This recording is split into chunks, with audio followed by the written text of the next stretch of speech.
Hello बच्चों, let's read the question.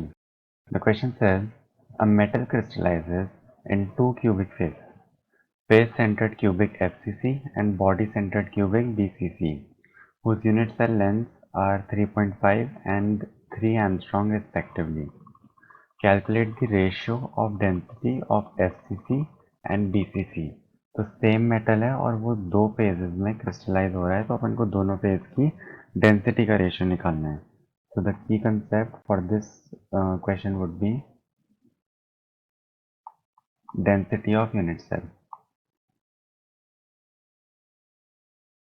और density of unit cell को अपन शो करेंगे डी से. डी और इसका फॉर्मूला क्या होता है? m into Z upon a cube into N A. और यहाँ पे m क्या है? Molar mass. z क्या है? Number of atom, effective atom. a is the side of the cube. और na क्या है? Avogadro number. Na is equals to Avogadro number.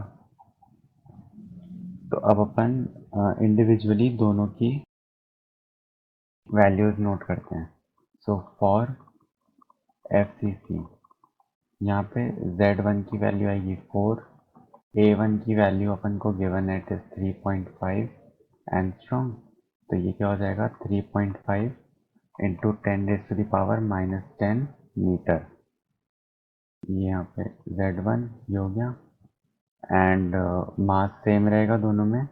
here m1 is equals to m2,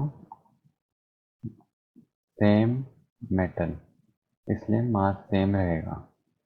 for BCC Z2 is equals to 2 and A2 is equals to 3.0 angstrom और 3 into 10⁻⁻10 metre. तो अगर अपन दोनों का ratio लेंगे, that is density of FCC divided by density of BCC. तो ये क्या आएगा?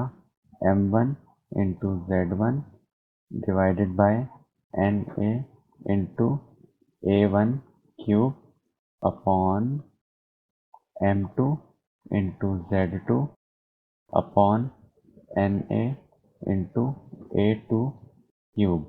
अब m1 से m2 कैंसिल हो जाएगा क्योंकि मास तो सेम है अपने पास, क्योंकि मेटल सेम है. तो अपने पास क्या आएगा? D FCC upon D BCC. That is density of FCC divided by density of BCC. It is Z1 upon Z2 into A2 upon A1 का होल क्यूब. तो ये आएगा अपने पास 4 upon 2 into 3 into 10⁻⁻10 upon 3.5 into 10⁻⁻10 का whole cube.